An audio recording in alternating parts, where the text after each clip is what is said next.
Ladies and gentlemen, boys and girls, step right up and gather round for a show like no other.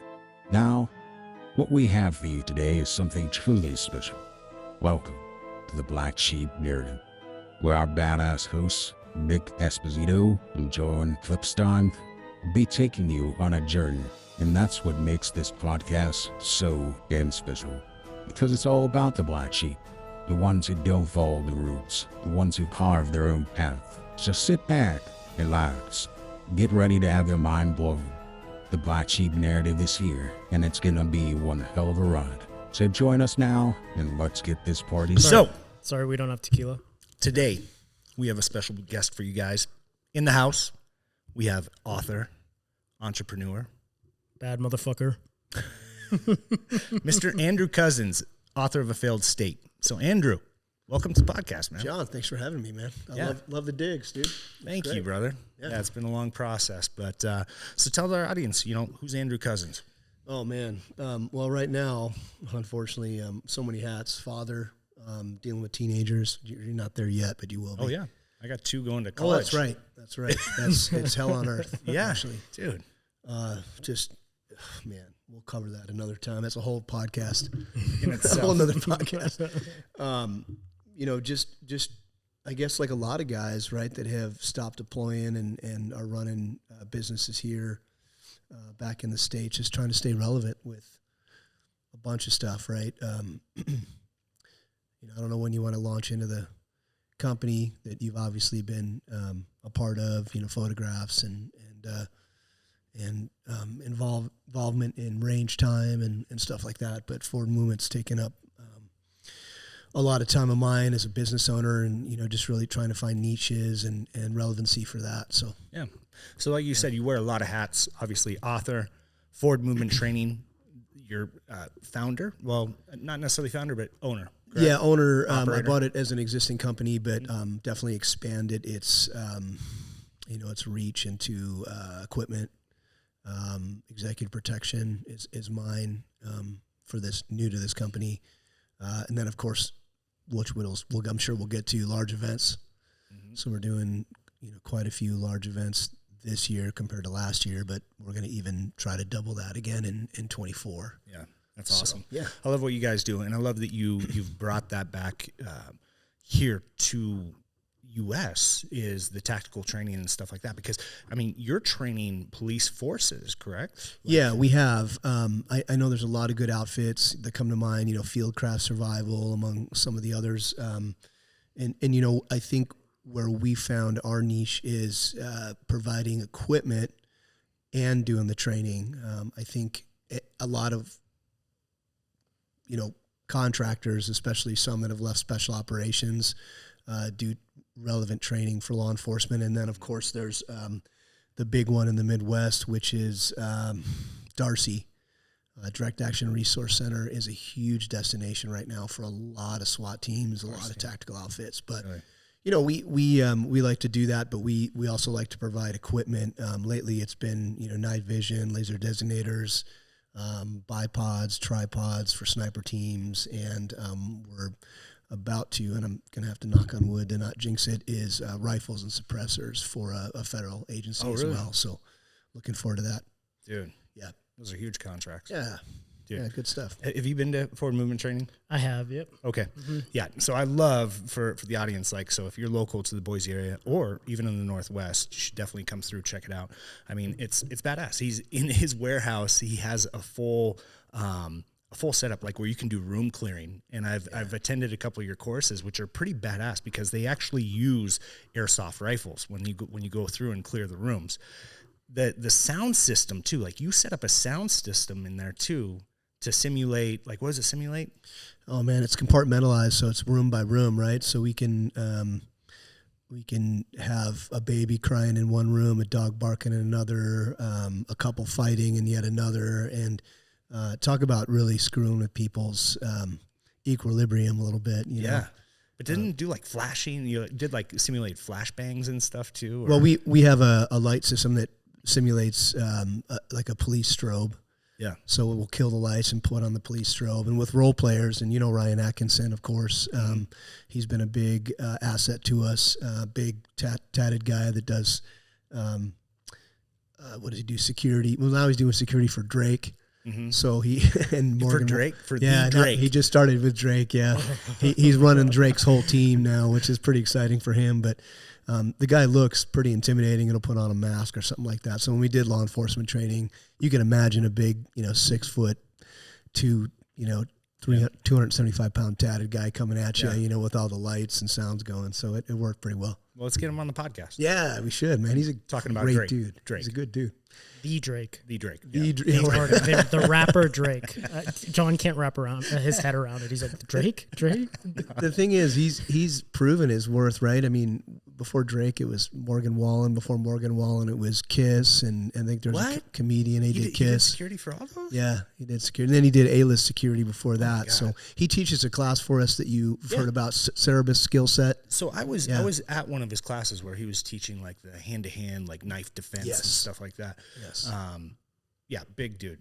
Dude, I bet you he has stories for days. He does, because he does international, they do international work, and he has to work in non-permissive environments, So for us as an instructor, even better than a guy that worked, for special operations in the military or SWAT, he can think outside that box so well because he has to. They can't bring weapons into Dubai or where they go to protect some of these guys, so he has to figure it out on the fly. That's crazy. Yeah. That's crazy. So obviously you didn't just jump into forward movement training and just start this business. You have experience in the field. Yeah, actually my last deployment with OGA, otherwise known as the agency, or 3-letter acronym that everybody throws out there, was Africa in 2020, I think right at the outset of COVID. We punched out to Africa and did some stuff down there, and I was supposed to do another trip to another unnamed destination, and I was just like, COVID was in full swing. You needed vaccinations and all that good stuff, and I was like, I'm done. Oh, that's why you tapped. Well, yeah, because you're riding DoD flights, and like a lot of guys, that were DoD partners, that you needed a vaccination, the whole kit and caboodle, the whole initial 2 shots and then boosters at that time to be able to fly on the C-130s, take a transport flight. So when you say OGA, right, for the people that are watching that don't understand, so I mean this is like security, tactical security contracts, right? Yeah, for the CIA. So yeah, and that was, for me, it was in several countries. I think I can talk about a couple of them. Pakistan, Afghanistan, and then several others that. I think there's still operations in were my main focus. And then, like I said, I started doing contracts for a different company instead of the one I was initially working for them through, and smaller teams, better gigs, but just a great experience. I got to meet, and I think that's why I wanted to start my company. Why I was so feverish about it was it really got me to meet people that I never thought I'd meet, right? Heads of state, military brass from a variety of different militaries, security apparatuses from different countries, intelligence operatives from, partners like the UK, Australia, you name it, Germany. And I just constantly remember names and, and phone numbers and locations, so that when I needed to staff a contract, like in the first one that I had to staff was in Morocco. When I started doing my own contracts, I knew guys from the French Foreign Legion that happened to be there, and I just reached out. I was like, "Hey, would you guys be open to?" And they're like, "Sure, mate." You know what I mean? So it just was like one of those deals that, well, mate's the UK, but these guys are French. But it just allowed me to be to use my greatest strength, right? 2 great strengths, and I'm sure you're aware of this, and I don't have many others besides that, is my Rolodex and then my ideas. When it comes to logistics, I'm dog shit, and when it comes to follow through, so I need people for that. But it's nice to be able to reach out to somebody in a foreign country and say, hey, can you help me out with this, that, or the other thing? And they're, thousands of miles away, and they're, very helpful, very willing to do that. Now, how does someone get into contracting? You know, for me, it was a fluke. A lot of guys that I worked with came from special operations. When I first started working this contract, I literally deployed with guys from Marchenko's Red Cell.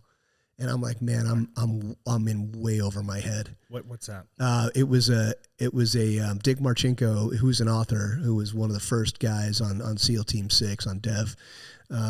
He started an organization within Dev Group that would assault military targets in the U.S. to expose weaknesses. What? Yeah, true story. Like training operations or no? Well, they wouldn't tell anybody. It was compartmentalized. So they would go in, you know, hard and fast or covert or however they'd plan to do it, and they'd see how far they could get. And but were they going against armed? Yeah, they weren't armed. They weren't going to shoot anybody, but they were certainly going to infiltrate and potentially, you know, take hostages, whatever they could do. So right, but I mean, were those places protected by armed? Yeah, oh yeah, the security, the security forces that were there, whether it was Navy or Air Force, didn't know they were coming, and so I was literally deployed with a guy like that and another guy from Delta, and I was like, oh my God, because I had just done, federal law enforcement. You know, granted we were considered an elite unit at the time, but man, these guys had really put in some time in the combat roles. A couple of guys had combat related injuries, guys that just really were people I looked up to, by and large. But when I got downrange, I was like, holy crap, I'm way above my head, even though I had obviously some skill sets and stuff. I just felt I was kind of looking at giants at that point in time. Now, did you get recruited by contractors, or how did that come about? Walk me through prior to you being a contractor. Yeah. So let me go back. So what happened was I was working I was working for a federal agency doing, search and rescue, aerial insertion, stuff like that for this outfit. And we got tasked after 9/11 with doing security and security overflights for the 2002 Winter Olympics in Ogden. And I didn't know this at the time, but everybody wanted a seat at that table because they thought that was going to be the next terrorist attack. Yeah. So we were literally stuck in a 16,000 square foot hangar in Mountain Green with six or seven federal agencies, and then some unnamed federal agencies, right? Which is where I'm going with this. And it was us, Secret Service, FBI, DEA, U.S. Marshals.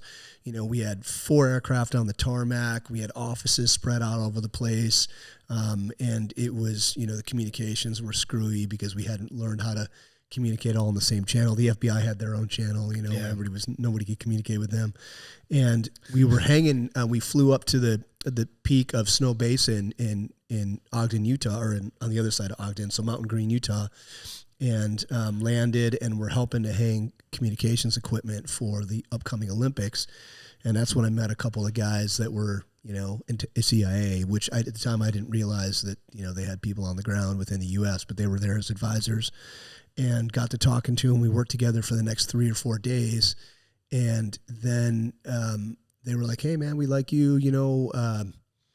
There's some opportunities coming up that you might be interested in. And what kind of clearance do you have? I said, I think it's confidential. At the time, I had a confidential clearance, which is like the bottom rung, on the clearance scale. Mm-hmm. And they're like, well, you need a top secret SCI. And I was like, oh, crap, I'll never get that, in a million years. And they gave me the info.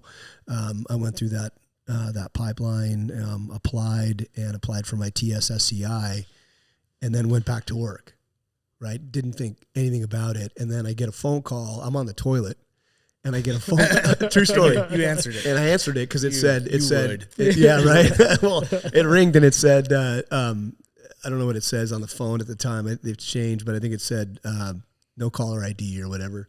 And he's not going to eat anything. I promise you. Dexter isn't. But and they're like, hey, you passed the clearance level. We need you in North Carolina in 2 weeks. And I was like, oh, what? You know what I mean? 2 weeks. Yeah. And it was a company that was the cutout, obviously, for the agency. And I had to go there and train and prove my worth with guys, like I said, that were former SF, SEAL, and, other elite guys from different branches. So yeah, and that's how I got into it. It was weird how things lined up for me, but I think sometimes that's how it is. Well, I know, right? Like doors open, you walk through it. All about that networking. Yeah, and I think at the time I possessed a couple of skill sets that they couldn't necessarily get from other operators. They were looking for PJs. We had plenty of aircraft rescue experience, and I was also a medic, so that really bode well for me in that vetting process. So I remember you told me you were a medic, and how did you? So you were a medic.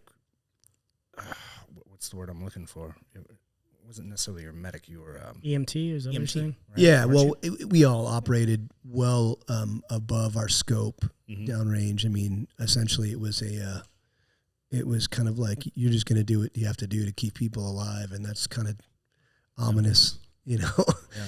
So, you know, we were in pretty austere situations where there was no support, no air support, nothing. So, you know, if we were in one location, if we were overrun, or if we had done anything to provoke like the locals or the tribes, then we would be literally fighting for our lives. So like, yeah, here's some medical equipment and figure it out. And I was like, oh shit. So, how long were your deployments over there?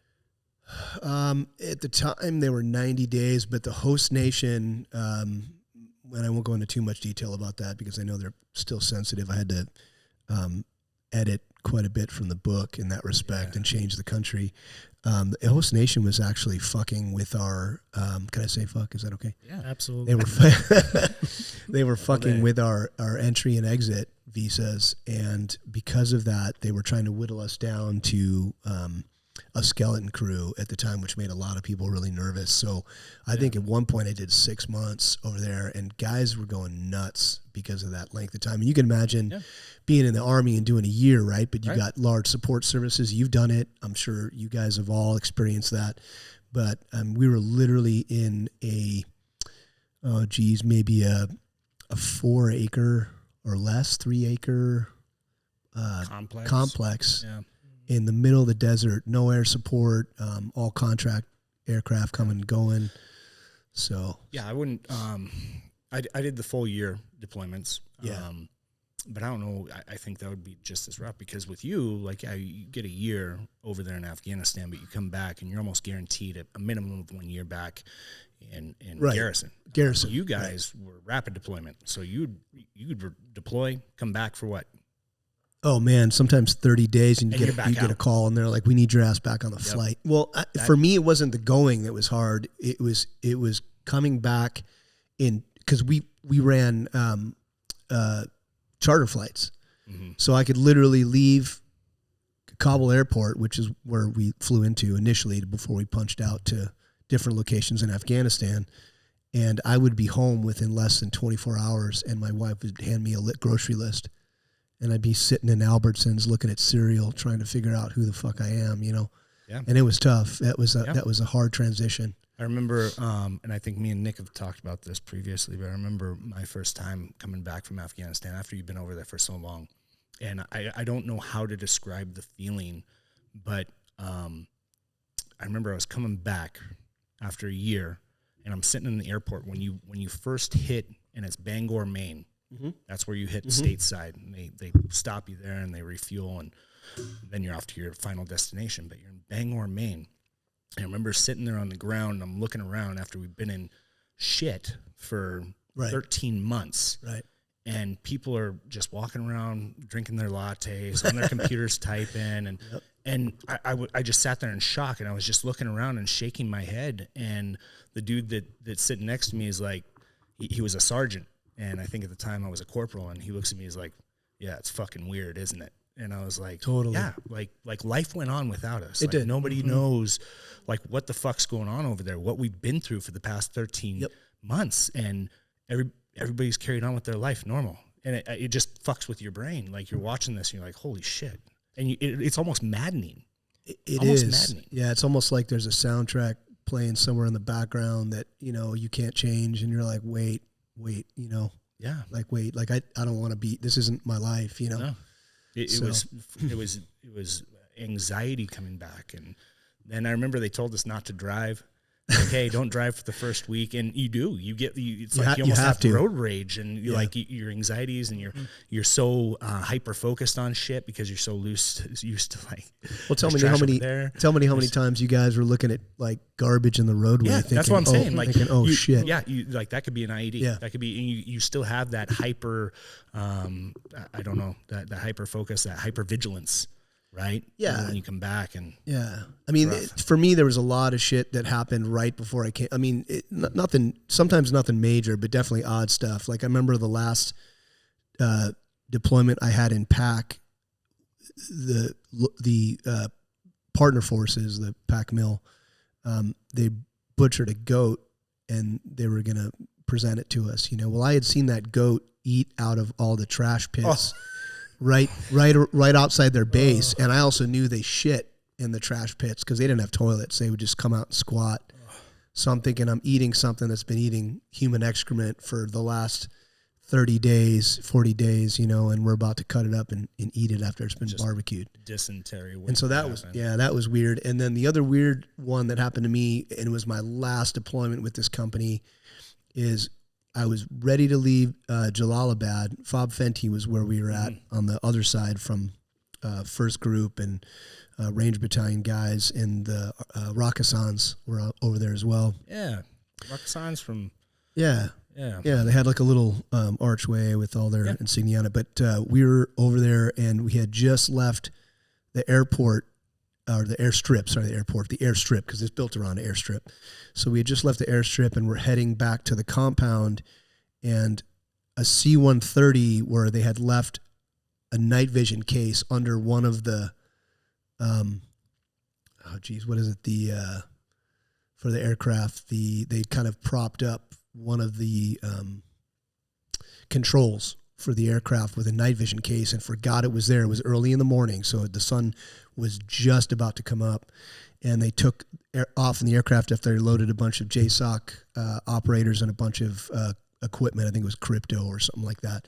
So this thing takes off and starts to get lift, and they still don't realize why they can't change their flap alignment because the night vision case was under one of the shifters or whatever you call it there, and then the thing cartwheels because it loses lift because they can't change the flaps, and literally noses in right in the compound of our partners, like right across the wall into our partners' compound. It was a parade ground there, and just kills everybody on board instantly as it noses in. I mean, literally, it barely gets 1,000 feet in the air, full of fuel. Thing's full of fuel. Yeah, and splashes JP-8 over the entire area, including all the Afghan guards. And we're driving back, and I literally remember looking at an Afghan guard 100% on fire, just running.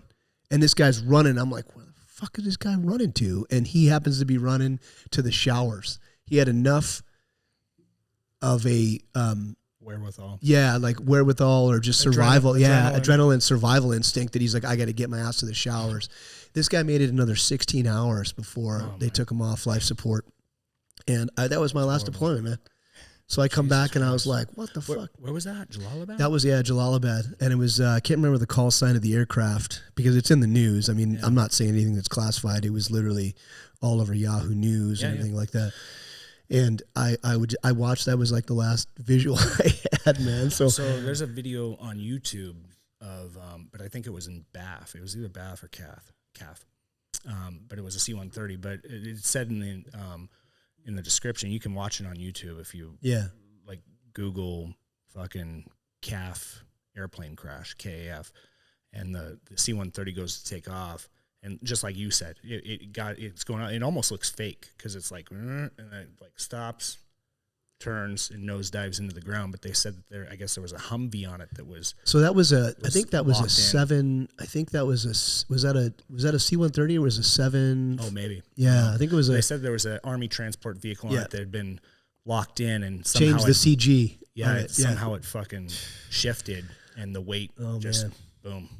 Nuts, so it's scary watching it. It is, and it's funny because I've kept up on the careers of a lot of guys that are still in, and one of my buddies is losing his shit, and he had called. We're not going to mention names or anything, but he's in the Ukraine right now, or partner areas. I don't know for sure, Poland. What's that? Like Poland? He might be, but I don't know what capacity he's there for. But he was saying, he's like, man, there's nothing like this. He goes, GWAT was cake. Really? Compared to it. Yeah. He goes, you know, guys are coming over here thinking it's like a GWAT type war where they can, you know, wear like slick, you know, kit and, you know, run and gun. And it's not, you're looking out for anti-aircraft, Russian aircraft guns firing. The drones now that you're seeing, that they're dropping the grenades on people, and they have the video, so you can go and have you seen those yet, John? Some crazy videos. Scary. Yeah. They have the and that's why I've talked to you. I've had just, I don't know. I mean, I guess some people come to me and just ask for my opinions on shit, and I've been very vocal. Like I expect we'll be in a conflict here very, very soon. Oh, but, undoubtedly. But the conflict that we're about to go into, we're not used to. Yeah, it's nothing we've seen in our generation. In our generation, right? It hasn't been force on force. It's been fighting an unknown enemy, and also trying to resurrect, you know, hearts and minds and building relationships. This is full on war. Well, uniform on uniform. Unlike you guys, I never had any infantry training, right? I mean, I don't have an 11 Bravo lineage, and the thought of going to the Ukraine and getting into a force-on-force conflict is a little unnerving to me. You know, yeah. I mean, we did tons of stuff, but nothing of that nature, and nothing where you're dealing with armor that's shooting god awful caliber rounds at you. Yeah. So we like to talk a lot about on the podcast about mental health, and we're real big into, soldiers coming back, dealing with PTSD and that kind of stuff. And I think it would be different for you because you're, as being in the military, with John being in the military, like most of the stuff that we saw, we can talk about. Right. But with being a contractor and going into X places, you can't say that stuff. You're, whether it's an NDA or whatever. So what do you do, or what did you do when you came home, whether it was working out or whatever it was? How did you deal with what you saw, or how do you deal with it now? Because I'm sure it still bleeds into life now. Yeah, that's actually a great question, and it kind of leads into a whole bunch of other stuff we probably should be talking about while I'm here anyway. But for me, I realized early on there was a problem, right? Because I spent most of my youth doing, college and trying to get into law school so I could become a federal agent. And then when I finally was a Fed, you dealing with CONUS problems, which has no comparison. Sure, you got, all kinds of issues with, criminal types and criminal elements and, gangs and cartels and stuff, but nothing like a lot of these guys and you guys have seen like downrange. So when I first went downrange and started coming home with some anger issues, and I think for me, I recognized it. I was like, okay, I've got a problem, and I sought out help initially, like a lot of people do, in regular therapy, which is dog shit. Even if at one point, I think I got a veteran who was a therapist. I think he had been in the Gulf War, and he was just telling me to do stuff that just didn't compute. I just like, that's not going to work for me. And then somebody was like, hey man, have you checked out EMDR? Which for me it's in the book too. Especially in my second book, the main character Damien's going through EMDR therapy. That was a life changer for me because it disconnects your fight or flight response from the stimuli. So you can still see and experience stuff that any veteran, right, or contractor would, but all of a sudden you don't have that fight or flight reaction, which is what we all deal with when we have these little trauma responses to the stimuli that reminds us of being downrange. So that was a big one. And then on top of it, and this was all self-funded, because number one, if I wanted to continue to deploy, I couldn't tell, my organization that I had anxiety or PTSD. Yep. It's a stigma. And then the second one, which I sought out eventually, was, there's a couple. One was obviously microdosing, which is a huge topic right now on Joe Rogan, and you guys have probably talked about that. So I did a bunch of that. And then on top of it, I did ketamine therapy. Oh, which, so I was deployed with a guy, and I'll cover this before we go into the discussion here, who was with Ranger Battalion. He had a bunch of traumatic stuff happen at Ranger Battalion, and when I was on an outpost with him, he was losing his shit. What was his name? His name was John, and he was with 3rd Ranger Battalion. Good guy. he was just off his fucking rocker. Yeah. Like he literally was going to lose at any moment, and I could tell. And he finally wanted to become something bigger and better. He came home like a lot of guys did. His marriage went to shit. He lost custody of his kid. He almost wound up in prison. Well, now he's a psychologist for veterans. And this guy literally went to ketamine therapy, self-funded it, had four appointments where they literally, plumb you with ketamine, like a ketamine drip. They put like a towel over your head in a dark room, right? You probably know a little bit about it. And he's a different dude. Like it's night and day. So crazy. So I was like, I'm going to get me some of that. Crazy. So we brought this up on our last podcast because one of my friends, we're going to have him on one of the next few podcasts, but he was 75th Ranger Battalion. Yeah. And he went right out of high school. And it's like crazy. Like I couldn't imagine doing it at that age. Yeah. Being 18 years old. Well, the action those guys see too. Yeah. And he was, I believe he did sniper for a little bit, but obviously he deals with his struggles, but he started a nonprofit organization called Mental Joe's Apparel, and he sells apparel, and the money that they raise goes towards the treatment for veterans who suffer from PTSD with microdosing, ketamine. He swears by it. And he's been trying to get me to go down there to Arizona to do like microdosing, and where they have what's the ayahuasca? Is it the ayahuasca? Is it Sherman? Shaman.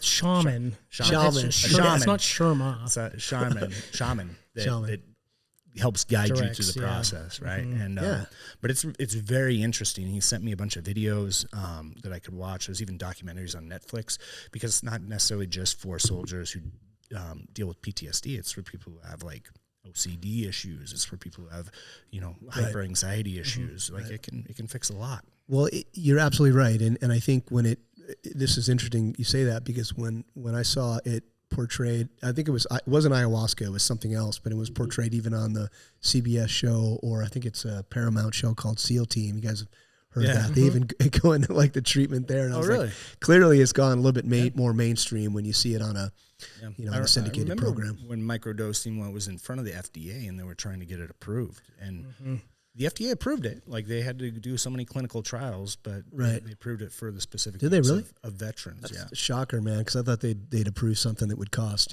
guys a ton of money and companies would make all kinds of money off of on the pharmaceutical end. But what do I know? Yeah, there's a lot of good research coming out from Johns Hopkins that has been doing psilocybin research for the past 20 years. And the statistics, again, we can pull it up, but it's incredible for PTSD and addiction, even alcohol addiction. It's shown real good things. So you said EDMR? EMDR. It stands for eye movement desensitization. It's therapy. I can't remember.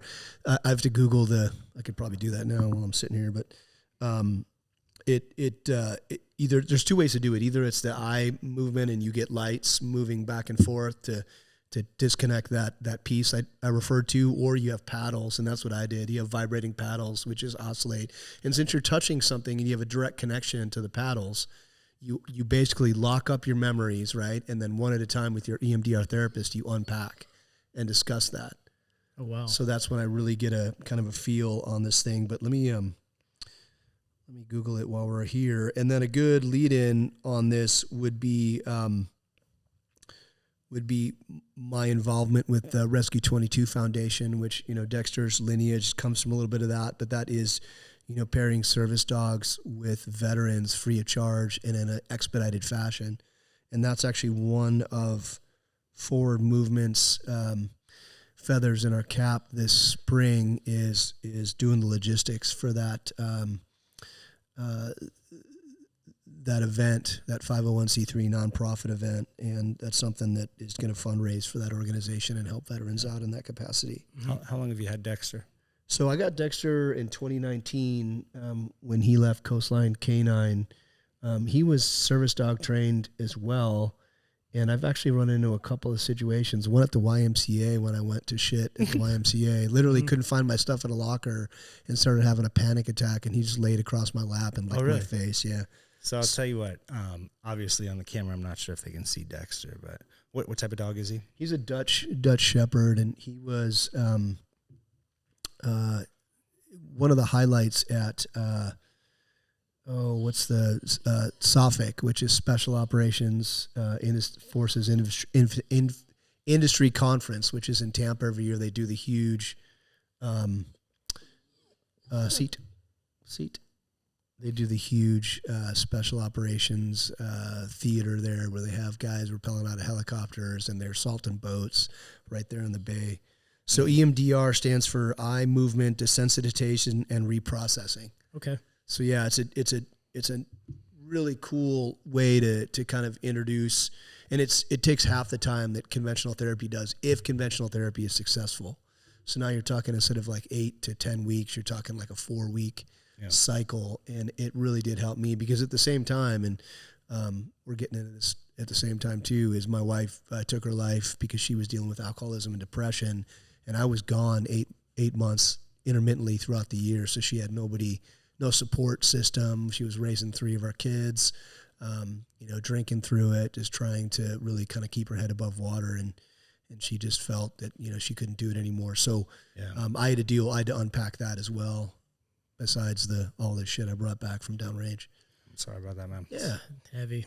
Yeah, but I mean, it all works out in the sense that anything you learn, you can hopefully apply that to others. And I think that's why I really enjoy doing the service dog stuff for Rescue 22, because initially when this started, this particular event started, it was for Jack Carr's son, whose name is Reese, and he's a special needs kid. And Jack Carr's son, Reese, actually got a service dog from Rescue 22 to help him, stay connected, like a lot of veterans need, and really have like a touchstone with an animal and kind of have a different mission set, right? Where all of a sudden now you care for somebody other than yourself, and you feel a sense of purpose and mission and stuff. And then that's, like I said, that's kind of changed into, now that Jack Carr is blown up, Rescue 22 has taken that over, and we're lucky enough to do all the logistics for that, including all the event structure and having all the donors come out, which spend big bucks, which goes right back into the system and goes towards funding dogs and linking them up with veterans. But such events like as shooting events, long range, full auto. We do, pistol and rifle, and then we're doing, I think this year we're doing a low light force on force under night vision with the guys. So it should be a lot of fun. Badass event. Yeah. Yeah, it will be. Yeah. So, back to your wife. Yeah. Obviously I know that must've been, very difficult. I mean, you had the kids at home. Yeah. Yeah. And you weren't at home when it happened. I was just leaving for a deployment, and I think within 2 days I was ready to punch out again, which at that point, believe it or not, it was my 21st deployment overseas. I'd gone a variety of different places, and they're shorter deployments than a year, right? They're anywhere from 60, 90, 175, 120 days. But and that's when it happened. She had been drinking. We had gotten in an argument about her drinking. She just felt desperate, hopeless. She had been struggling with it for a while. I think for me, as tragic as it sounds, it was kind of a blessing because I had always wanted to be a father. I've always wanted to be a dad, and I wasn't around too much. My kids were still little at the time. So this literally just thrust me into that role like overnight. And there's a couple of times it was rough. It was before I'd gotten EMDR or ketamine therapy. It was before I started microdosing. And I got to be honest, there's a couple of times I sat in that master closet and was just like, man, I'm done. I can't do this anymore. And then I remembered, how much of a responsibility I had to raise those 3 kids. And so you contemplated it yourself. Oh, yeah. A couple of times I'd put a Glock to my temple or in my mouth and, put a little bit of pressure on that trigger, right? But it really helps to shift focus and realize, okay, this is my new mission, is to raise these kids and, to give a life to somebody other than myself. And a lot of people don't have that. I think that's a luxury I had that a lot of guys didn't. That's why guys are doing 120 on the highway and their motorcycle and, doing stuff because they just want to feel that risk. They're addicted to feel that. alive. Yeah. Mm-hmm. And that risk is the biggest drug of them all. I mean, you guys know, I mean, it's tolerable stress when you're downrange, knowing that you might get shot any moment, that you could roll over an IED, that you might lose a buddy. I mean, that's manageable risk to us, as strange as that sounds to civilians. Yeah. So. Yeah, people get addicted to the adrenaline rushes. Yep. Yeah. But I think it also kind of changes the switch because I remember being in Afghanistan, and when we first got over there, it was the excitement of being deployed, our first deployment. Yes. You roll out, and I remember the first time we rolled out because we took rocket fire and we're like, we're going to go get these motherfuckers. And we rolled out, and it was excitement. You're in the truck, so like, yes, we're going to go to combat. But when shit turns real and you hit something flips in your brain, and it's almost like you accept that I might not come home. Yeah. When you witness like what war is capable of, and it's almost like you get to a point where you accept that you're not coming home. And I remember it was towards the end of deployment, and I remember getting on the plane, and when we finally landed in Bangor, it's like, well, shit. That's gone. Yeah, I wasn't expecting to come back. I'm actually here. Yeah, man. It's Now what? Yeah, exactly. That's now everybody's deal, John. Though I mean, I'm telling you, Andy, guys that we've spent time with, it's the same thing, man. Like if you don't shift your mission set like you're doing here with UXO, right? If you don't focus, you're like, oh, this is my new mission. It might not be as cool or as like adrenaline fueled. Then you're really going to be in deep water. So, yeah. Crazy. Now, how old are you, Andrew? I'm 50. I'm up there. You're looking Just yoked, 50. man. Thanks, man. You're looking good, dude. Thanks, so, how do you stay in shape, or what did workouts look like for you? Because obviously you have to stay in shape because you're with special forces over there, and those guys, that's all they do is work out. Like, what did your workouts look like? Well, we did. Oh man, talk about like drinking from the fire hose. When we were doing a lot of CrossFit over there at the time, and when I met John and I first started hanging out, I was still doing CrossFit because I was trying to stay in that kind of shape. But I'm telling you, how many times I came out to the whiteboard or whatever they had out there, and it was like heavy Fran. It's like 21, 15, and 9 weighted pull-ups with a 45-pound plate and like a 155-pound thrusters, and I'm like, man, look at me.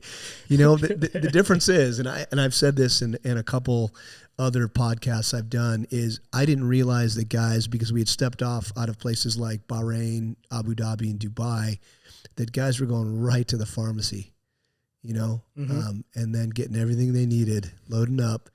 And then guys would get, you know what I mean? Man. I know the military didn't get that luxury, but man, some of these guys, like a couple of Rangers that I'd gone, and it was a lot of Ranger and Marine heavy when I was over there at the time. All great guys, but a couple of these guys went from my size to like literally like 210, 215, just jacked. And I was trying to drink protein shakes, trying to do the same thing, because they're not going to tell anybody they're doing that. It's on the DL, right? But I was just ass like, full of special stuff. Oh my God, dude. So these guys are massive, and I'm like, there's no way I'm going to be able to keep up, So we did a lot of that.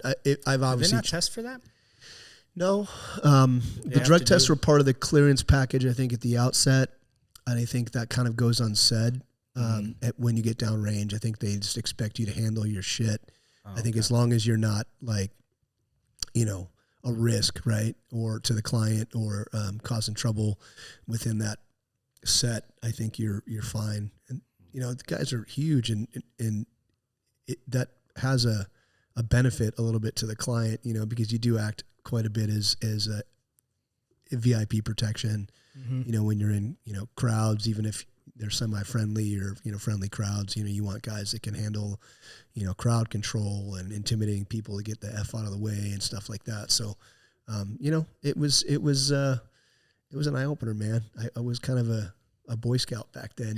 I think in the book we talk about going to a couple of the clubs, and I didn't know what it was when I walked in, and one of them was the Rattlesnake or F4 club or something like that, and we walked in, and I was like, this is not a club, because every woman in there was like a 10, and there was hardly any guys, and I was like, ooh, yeah. And I didn't realize all the free drinks and free hors d'oeuvres that I was having are actually going to cost me if I don't take somebody home. And being married, I wasn't going to do that, so of course they wanted $400 for what I was drinking and what I was eating, man. That was my first and last time to that outfit, but I I never knew that was I mean, I knew about the massage parlors and stuff. Some guys went that direction. Other guys went to these clubs and met, somebody of their liking. But yeah. Good morning. So let's talk about shift gears a little bit over to failed state. So obviously with all your experience and this book, I'm happy you signed it for me. Yeah, finally, right? Yeah.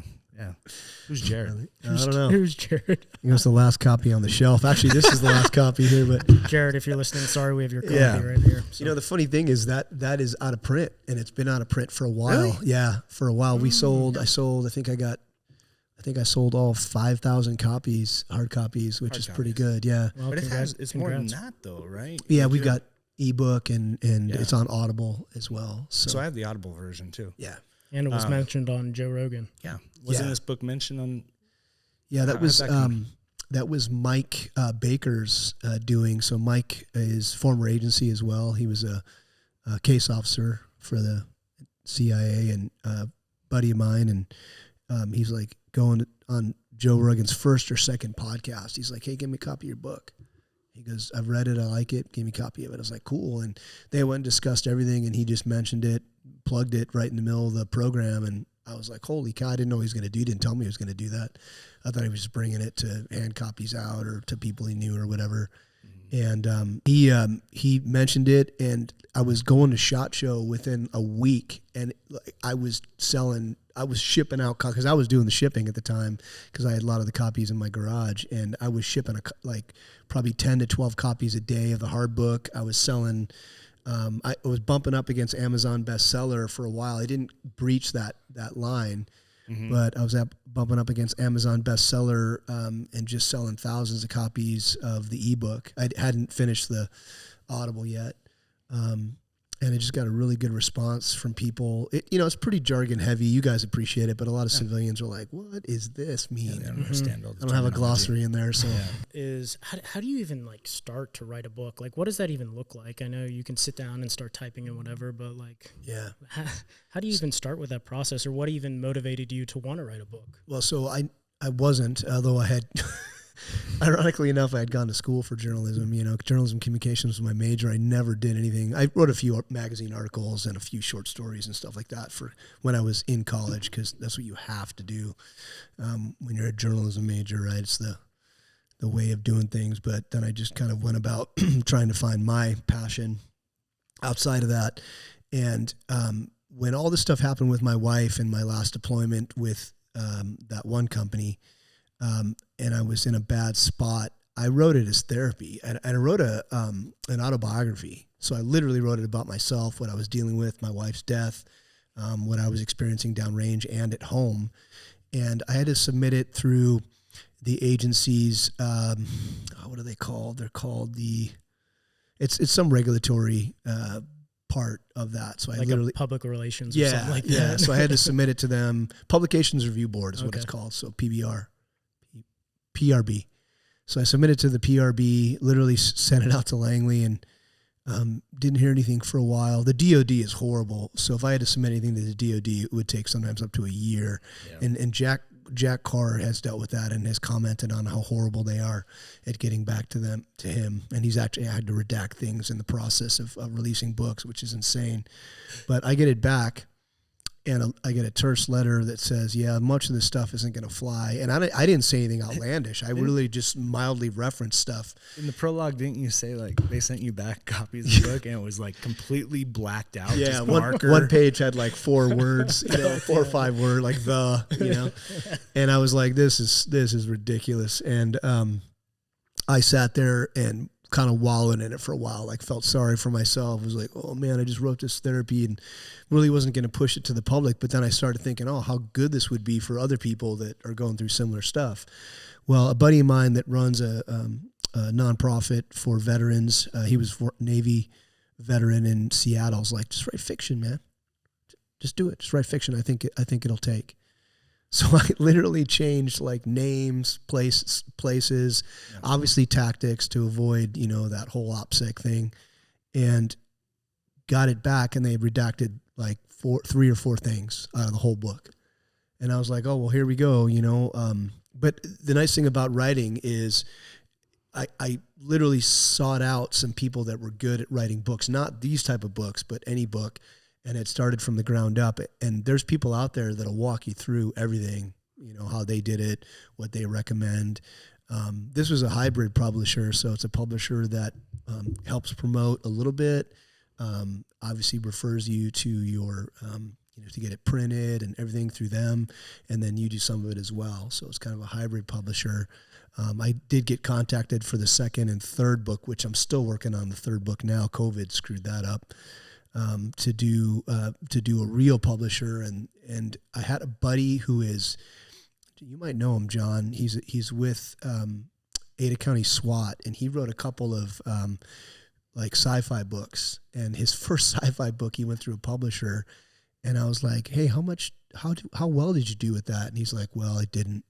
And I was like, I always thought that was how it worked, was that if you went through a publisher, you kill it, and if you self-publish, you don't. But it's flipped. And from what I understand, unless you're like a huge name, it's flipped. Right. And now he's self-publishing for his second novel because he just didn't like how he got raked over the coals on his first. Oh. But this was a byproduct, like I said, of therapy, self-therapy, and stuff like that. And like I said, I read the whole book, and I was actually shocked that you wrote it. Oh, nice. I don't mean that in a it's a very good read, and just like how descriptive you are in calling out, like you just paint a picture in the head so you can picture the book in your head, and you do a very, very good job of it. You are correct. Like, it does have a lot of military jargon in it that some people aren't going to pick up on, but as I read through it, I started to understand. That's why I asked you questions previous to you coming on, because I started to understand. It's like, oh, he is telling his story in this. And Loki, codename Loki, I've met him. You have. Okay. You have. So was a lot of that true? It is. He was he captured by? No. So that actually, that's fiction. So that's where I take some creative liberties, right? So while I was deployed with Loki, another guy across the border was captured by their security services. You probably remember it a little bit.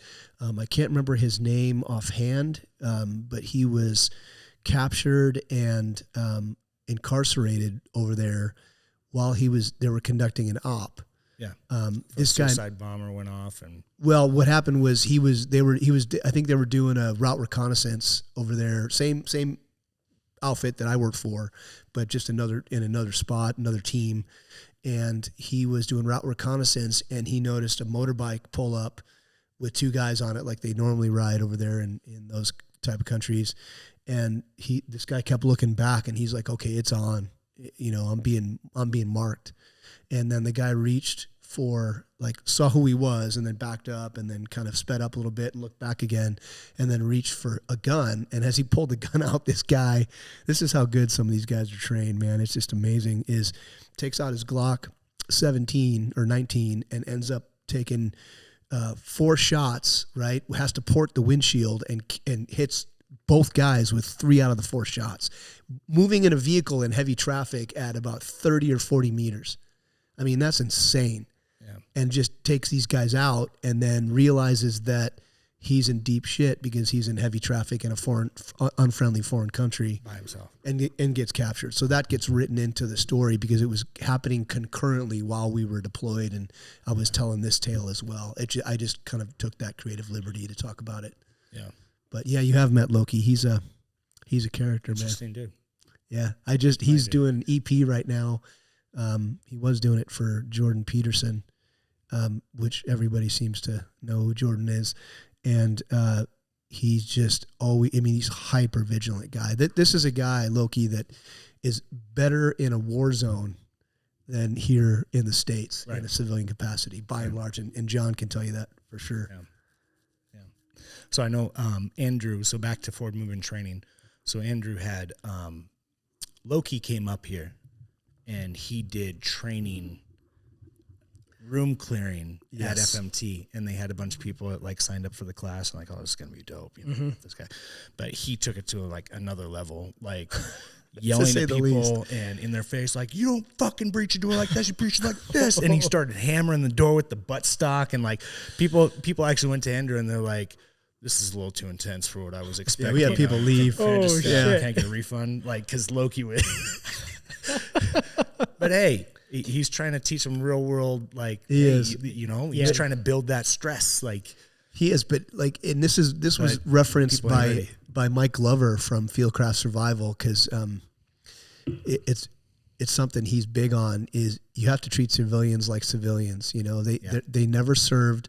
They're not ready for it. They're not ready for it. They want almost more of an experience than to be treated like a drill. Yeah. You know, yelled at by a drill sergeant. So it's just a different animal with them. And you know, every business owner that's in that space has to realize that, hey, you don't talk down to, you know, we've had a couple events where we've had guys of high caliber out, and it's the ones that are very chill and treat you like a buddy, which is why we're doing, you know, the one we're doing with Dutch Chris Moyer, is because this guy just can make anybody laugh. And for a guy that's former special operations, that's kicked doors most of his career, that's ideal. Yeah. You know? Yeah, let's talk about those events. What do you put on? So you do the helicopters, but what is it called? And it's through forward movement, is that correct? Yeah. So this is our second annual aerial marksmanship experience. John saw a little bit of the first. We got some really bad weather and some logistics issues, which I couldn't control, but lent itself to some logistical failures. Nothing that took away from the experience, but certainly stuff that screwed with the video portion of it, and with you know, people being late for their flight because they had to trudge up like in a foot of mud, you know, from where the vehicles couldn't make it up the hill to where the helicopter was taken off from. So this year we've improved everything in light of that.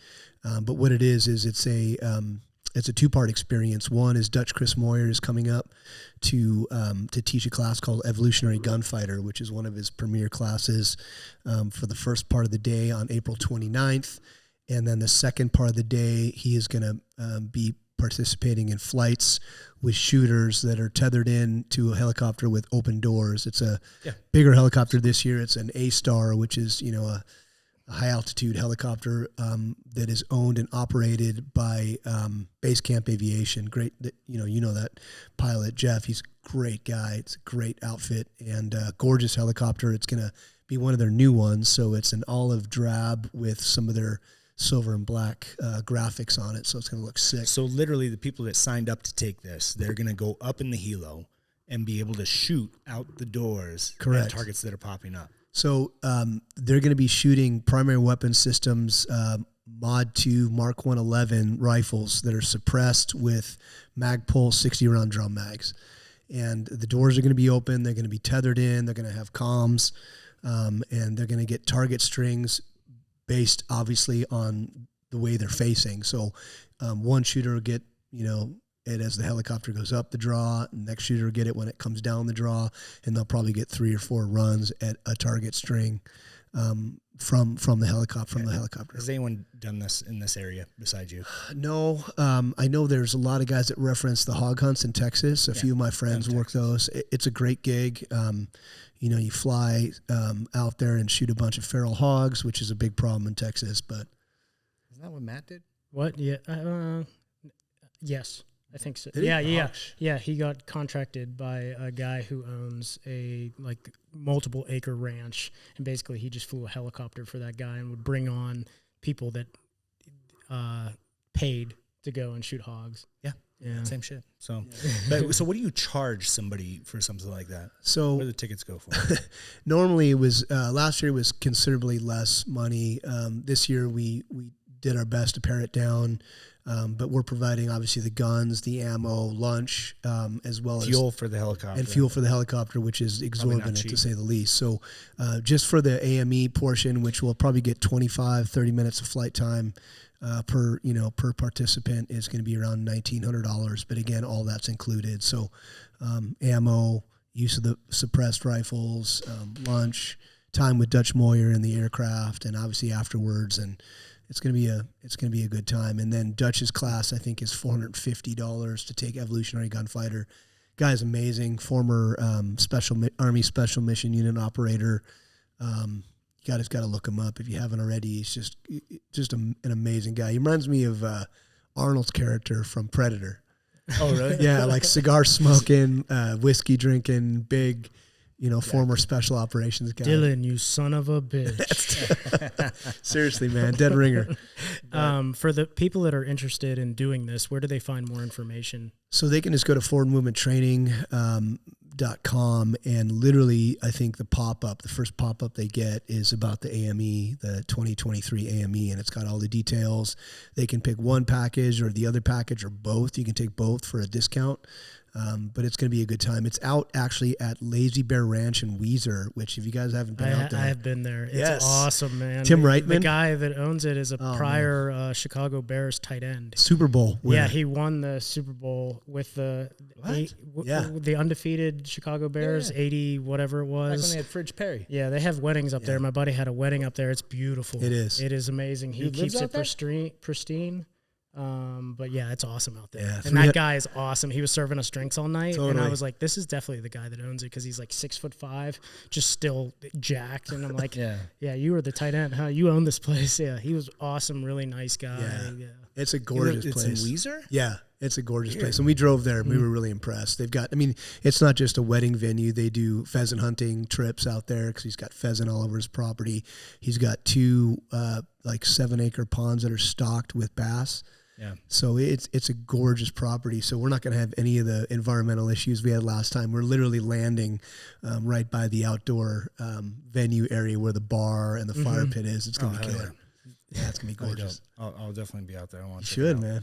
You should. It's worth seeing. And Tim's a great guy. He's got a Super Bowl trophy inside and everything. Yeah. He's got all of his pictures of everything because he played for UCLA prior. He was a tight end for UCLA, then got drafted by the Bears, and then won a Super Bowl his rookie year. I don't know. Rookie year, here. won a Super Bowl. Yeah, it was incredible. I've never heard of it either before. Yeah, and been here forever. Yeah, undefeated, man. Yeah. That team went undefeated. undefeated. Unreal. Still talked about today. Yeah. This is They so better than the crazy. Bears now. Mike Ditka and Yeah. the Bears, The Bears. Yeah. Yeah. All 9 yards, man. Yeah. Walter Payton. Yeah, so Was we're that post Walter Payton? Yeah, no, it was during Walter Payton. Payton Walter was there Payton too. and the quarterback was Punky QB. What was his name? Man. Oh, McMahon. McMahon. Yep. Jim McMahon. Yeah. Yeah, Refrigerator Perry, like you said, the whole 9 yards, man. That was like the dream team back then. It's just an experience to go there, let alone shoot out of a helicopter. So, Dude. It's- yeah. I'm telling you. And I think that even at the $1,900, that's a screaming deal for the experience, especially if you've never flown in a helo and been able to shoot out of one. I've never shot out of one. I haven't either. Well, you like the rifles. I mean, you're aware of I've shot primary weapon systems. Yeah. Yeah, it's their ambidextrous rifle. So if you're right-handed or left-handed shooter, all the mag Did you releases, say the one was safeties. an alpha? What's that? Did you say they were bringing out an alpha? An alpha? Yeah. Alpha. Primary weapon systems, they're alpha? They're No, alpha well, 1. these are the 11. I think these are 11-inch with the full cans. Oh, So they make really? So Okay. they make a proprietary can now Gotcha. for their rifle systems, which I've shot, and I actually shot it with the Department of Energy's guys. Really impressed with their equipment, and they were more than willing to do this with them. I've got a great relationship with Primary Weapon Systems at Forward Movement. I mean, I own 3 of their rifles. You saw the black multicam one that we've done some video shoots with or some photo shoots with, but just a great outfit. And then MGM Targets is providing all the targets for that, and they're a local Idaho company as well. So it's cool. Base Camp, Primary Weapon Systems, MGM Targets, and us, all Idaho based. Yeah. So I like that. That's awesome. Yeah. So at 50 years old, you get out of contracting. A lot of people, when they get out of the military or contracting combat zones, they lose themselves. They don't know what to do next. And it seems like you were able to go to Forward Movement. What advice would you give to someone that, is transitioning out of the military, transitioning out of contracting, something like that, to follow a path? Because I have a lot of buddies that are like, I don't know what I'm going to do. Like, what's next? Like, this is all I know. Because how many contracts did you How many times were you overseas? I was about ready to punch out for my 21st. Yeah. So basically that's all you know, you know, like how was that next step? Like, how did you like just come to realization that like, okay, it's over, it's done. Now I got to move forward. What's your advice to those guys? Well, so a couple of guys, because like I said, almost 99.8% of the guys I deployed with were former special operations guys. And a lot of those guys, they couldn't quit. I had to because of what happened with my wife, right? So I think I would still been deployed if I hadn't, because I got addicted just like those guys are to deployments and being with the guys and, you know, running a gun and running the road stuff, whatever they do, to keep themselves current and in that fix, in that risk fix we talked about. But a lot of the guys have figured it out and realized that they need another focus, like we talked about, right? That is shifting mission set to something new. I mean, you guys are doing it.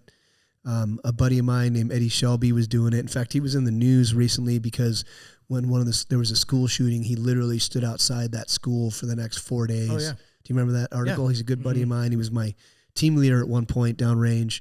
He actually started an app for executive protection, that if you need executive protection and like on a short-term basis, whatever your profile is, you just download the app and you tell them how long you need it for. It's like an Uber for executive protection. It's pretty amazing. That's cool.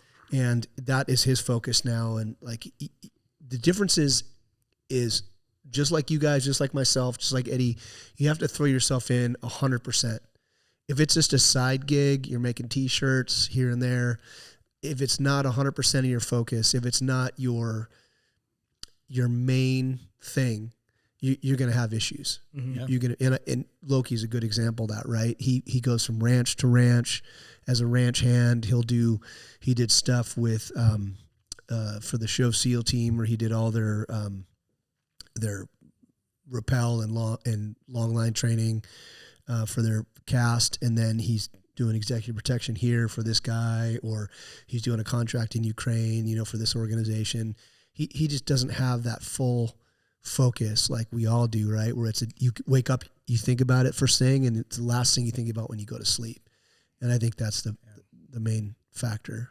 Shifting missions. Yeah. Mm-hmm. And you can't be as excited. Like, don't get me wrong. I mean, when guys were punching out, and I was supposed to go with Loki, when guys were punching out to go to Kabul, right, to get Americans out. The Pineapple Express, because he was there with those guys and stuff, and I was supposed to be at a certain place at Dulles Airport to punch out. I got COVID, but man, I was torqued up again, because it's like getting that fix again. You can feel yourself like, man, I got to do this, you know, but you're not thinking clearly. You're obviously, things have changed for you. You need to continue to focus on what you're doing. So, you know, worked out inadvertently for me, but some guys just can't let that go. And you got to realize that the next mission set might not be very exciting or as exciting, but it's necessary. It's interesting you say that, because, you know, obviously I go to the VA a bit. I have my therapy appointments there because I still think it's important. You need to talk things out and stuff. But, and my therapist actually kind of pointed that out, because I was like, look, like, I feel like sometimes I put my family on the back burner because I'm so hyper focused on the business and stuff. And she said that's common, that, you know, they see vets who served in a combat capacity. They go one of two routes. When they come home, they either, you know, check themselves out, and which turns to like, I guess, drug abuse, alcoholism, things like that, and it goes down a very dark path. And she's like, and we see others that throw themselves 100% into something, because that's how they distract themselves away from the PTSD. That's how they kind of cope with things. Like they dive 100% in. And I know it must be frustrating to my wife, because there's days that I, like even this morning I left, I was like, I got to go in early. And she's like, Jesus Christ. So I went in early, and she's like, you're going to be there late. She's like, you're just always go, go, go. Yeah. And even when I get home, sometimes I'm just on the phone researching, like, how do I take it to the next level? Like, you just can't turn it off. I don't know how to. You have to keep, you know, driving. You have to keep pushing forward, right? I mean, I think about somebody coming out of the locker room saying he was a grown man, like almost crying on the floor of the locker room, in you know, with a dog laying across him, and that's embarrassing, you know, to say the least, right? But at the end of the day, I didn't know how to handle like the shift either when I was thrust upon me, and you got to learn fast, man. You got to just be adaptable. Yeah. You know, everybody does their own thing. Granted, not all of us can start relevant businesses or do well. I know business is hot and cold for me. John, I don't know what it's like for you, but some days are amazing, and some days I think I'm going to have to go to work at McDonald's, you know, but whatever it is, you just got to do it. And I know a lot of people jump right back into the nonprofit side, which is commendable. I think a lot of people will become advisors, military advisors for, you know, a variety of different projects. You just really got to find your passion, and you got to just completely like engulf yourself with it. Yeah. So, yeah. Yep. And I think that goes for any business owner too. Like we talk a lot about entrepreneurship, and I often get asked by people like who want feedback, they want to start a business. And the funny thing is, I always ask them like, hey, if you want to start a business, like what's your game plan? Like, what are you trying to do? And of course they always have like a product. They have a product. Right. They have something tangible that they want to provide. And it's like, cool, you have something tangible, but what's the purpose? What's the mission of the company? Like there has to be something to help keep you grounded and engaged and pushing forward when times get tough. Totally. And for me, it was the our focus on veterans and giving back to Mission 22 to help fight veteran suicide, because I've seen that side of it. I've had 4 friends that have taken their own lives. And it's like that keeps me pushing, even like you said, when the days get rough and we're having a bad business day, I'm still pushing forward, because I'm so ingrained in the mission and what we're doing. No choice, man. Yeah. Yeah. No choice. Yeah. And you've done amazing stuff. I mean, I've been part of, you know, the Ruck 100, and a lot of the good projects you've done, man. It's been really encouraging. And I think this is your niche. I really do. I mean, I think that, you know, you've certainly found a space for yourself on TikTok. Well, we both have. You're off to the moon with yours, apparently. But, I don't know about that. Well, I don't know, man. I watch it. You know, I get on there and I watch your assessment, and it's fair. You know, I mean, you're being honest and upfront about you know, other people's products, and then, you know, talking about yours and stuff, and you know, you're doing it all the time, and that's what we talked about, right? Is just doing what your passion is. Consistent. Outside deploying and outside that military lifestyle, right? That is going to keep you alive for like another day. And trust me, like I know days get mundane, and God, I dread dealing with some things, you know, here and there. But when it comes to entrepreneurship and business, but man, like it's like you said, it's every single day.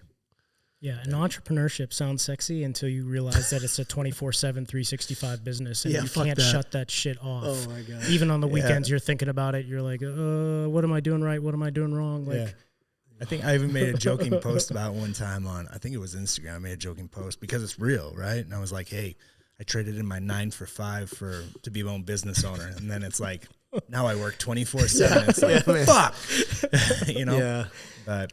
And it's probably even tough and I know I've talked to Andy, I know it's even tough for the Black Rifle guys too, because I'm sure they went from, now that it's public trading company, right? Oh, you can't be throwing, you know, people down the hallway and rolling chairs and shooting people with flamethrowers anymore. I mean, I'm sure they can to an extent, as long as it's, you know, regulated. Yeah, they got PCO. Yeah, they got to be part of that corporate environment. So just because you're, you know, trading your toys in for success doesn't always mean it's going to be ideal.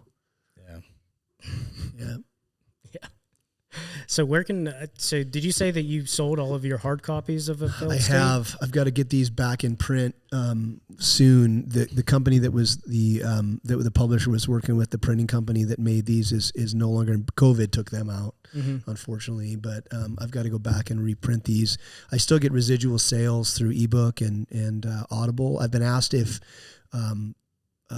Cost of War, which is the second in the series, is available on Audible. It is not. At the time when I was trying to go through, what is it called, ACN or something like that to get on Audible, they were like looking at a 1.5 year lead time. Oh, serious? I'm sure that's come down. So even if you pick a narrator and you guys are ready to go, even if he's narrated it and submitted it to the Audible network, it was a 1.5 years. That's longer than it takes to get a fucking suppressor. I know, right? So it's still available there. I'm gonna get a second edition for A Failed State and reprint it, probably with the changing graphics and stuff. But yeah, it's And I've got the third book half written. I've gotten so much crap from people like, I want to know what happens. Mm-hmm. I've been waiting you years. Leave the second one on a cliffhanger too? I did. This one, I did. No. Yeah. I've got a really good story because like a lot of books, including Jack's and some others, I've got the Russians involved in book 3, along with, Syria and terrorism factions and stuff like that. So there's a little bit of more of an international flavor in book 3, and it's a lot more action because I really kind of tapered off the action in book 2 and talked a lot about PTSD and anxiety and issues with marriages and custody battles and stuff that's relevant to veterans. And then I kind of ramped it up towards the end. So we'll see where that goes, I guess. Good. Yeah. Cool. Yeah. But before I forget, definitely wanted to talk a little bit shortly, a little short bit about Rescue 22 Foundation. It's a private event, but the organization is outstanding, and we're doing that event literally like the week after we're doing the aerial marksmanship experience. And we're doing it at Tim's Ranch as well. So we'll be back out to Lazy Bear Ranch one more time because they do it in a different state every year. But the organization is outstanding. I know so many guys that came back injured, both mentally and physically, that have wanted service dogs. And when they get put into the DOJ pipeline for it, it can take years, and it ends up costing them a lot of money. I bought a motorcycle from a Marine veteran, sight unseen, who had to sell his motorcycle and his car to be able to help afford a service dog that was awarded to him. I was like, wait, what? I mean, it was awarded. Yeah, it was awarded. But they're still paying for it. They still have to pay for these costs and getting the dog there. And of course, they have to pay for all the dog's medical care once they are awarded it. And some of these dogs are former service dogs that are former military working dogs that are now service dogs, which people didn't realize that's the case. But, And so Dexter was a service dog too? So Dexter is service rated. He does come from a military background. Okay. A lot of the dogs they're starting to get away from that now because the dogs that were deployed in the war are now hitting that age of 10, 11, 12, 13, where they should be in retirement mode. And Dexter, as many skill sets as he has that like bomb detection, bite work, and tracking, after 10, they can't distinguish between the real thing and training. Yeah. And he can tell, like, he loves to do it, but he also kind of like is older and moves slower, more prone to injury. So got to retire him at 10. I was just thinking, like, because I know that there's programs out there where even civilians can adopt service dogs. Yes. And I think that's super important. Like, military I think people, when they see the military work dog, they probably have that stigma of, oh my God, like that's an aggressive looking dog. But I'll tell you guys, like, Dexter's the sweetest dog. We took a trip up to see Grand Thumb. At Grand Thumb's compound in Tacoma. Yep. And we got to shoot on his range, and we did some filming. And I remember the next day I woke up in the hotel bed. I woke up to Dexter standing on top of me. And there was nothing scarier than waking up to see this big military dog standing on top of me, like looking me in the face. And I was like, Andrew. Like, Andrew wakes up and he looks over me. He's like, oh, he just wants to play. Just throw him his ball. I was like, Jesus Christ. But he's just, and then after I threw him his ball a couple of times, he came up and laid next to me and just cuddled. It was crazy. Just a dog after all, man. Yeah. And that was a crazy trip. Do you remember when we were there? Mike Jones's wife was like, you should have stayed with us. And we stayed in that hotel, and there was like people shooting up in the hallways and stuff. Man, that was crazy. It was the sketchiest hotel I've ever been in. There was like drug deals in the parking lot, and like people stealing hubcaps. It was just not what I thought, man. Tacoma's. No, it went downhill. Yeah. Hell yeah. Well, Andrew, thanks so much for coming on. Thanks for sharing your story, man. It was awesome. I think a lot of people can take a lot of things out of it. And your book, A Failed State, an International War on Terror novel, you said Audible, right? Audible, and you can get it on Amazon, iTunes, on ebook. So yep. And then for anyone that wants to shoot or wants to, forward movement is the place to be to learn some. Yeah, we do it all, cool man. Tactics. Beginner to advanced stuff like shooting out of helicopters. So you got it. And then the helicopter, if you want to shoot out of a helicopter, forwardmovement.com. April 29th. Check it out. John, any last words, my friend? Man. Thanks for being on the show. Thank you. Thank you. All right. See ya.